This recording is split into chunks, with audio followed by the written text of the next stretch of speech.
খেতে খেতে অবশিষ্ট পড়ে আছে, এইগুলোই মাটিতে রোবো, রুইয়ে দিতে হবে। আকাশে ওদিকে মেঘলা, বৃষ্টি এসে যাবে, এরপরে আর ওল পোতা যাবে না। কচু প্রায় খেতে খেতে শেষ হয়ে গেছে, এবার একজনের বাড়ি থেকে আনতে পাঠিয়েছি কচু বড় বলে। এখান থেকে সার তুলবো, সার নিয়ে যাব, ওলের গর্তে দেবো, দিয়ে ওলগুলো রুইয়ে দিতে হবে। ওলের গর্তে যে গর্ত করা হয়েছে সেখানে এই সার ফারগুলো দিয়ে দিলে ওলগুলো বেশ বাড়ে, বড় হয়। কম্পোস্ট সার,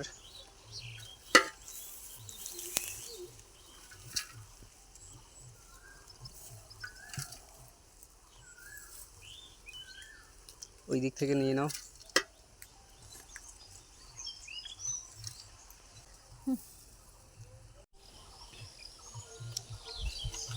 আমার মা এই গর্তগুলো করা হয়েছে, এর মধ্যে দিয়ে কিটাপ, যেটা ইনসেক্ট দমন করে,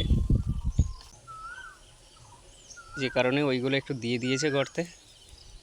আর বুলটি এখন ওই সার দিচ্ছে, বেশি করে দাও। সার দিচ্ছি, পোতা হবে। ওল তো পোঁতা হবে, সে সবাই জান। ওল যদি না হয়েছে এবছরে, আরো বেশি করে দাও, আরো বেশি, একদম ভর্তি করে দাও। হ্যাঁ ভর্তি করে দাও, ভর্তি ভর্তি করে দাও। আরো আছে, দিয়ে আসা হবে। এক একটা গামলার সার দুটো করে দাও, তা তিনটেই দাও।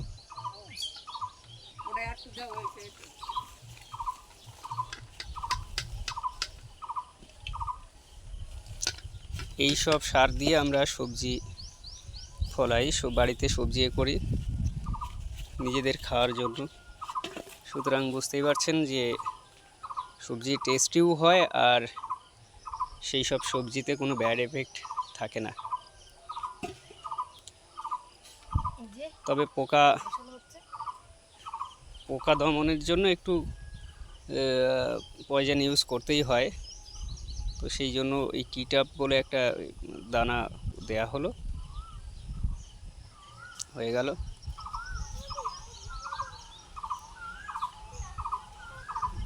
মা ঠিক করে দিচ্ছে মাটিগুলো। এই ওলগুলো অনেক বড় বড় হবে। এই যে ম্যাট্রেজগুলো একটা করে দেয়া বসানো হচ্ছে, এইগুলো অনেক বড় বড় হবে।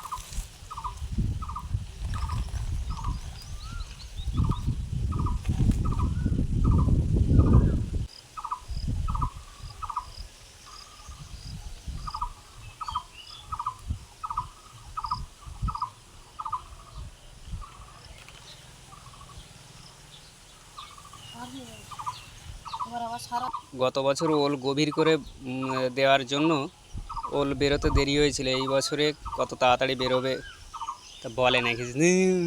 আছে ওল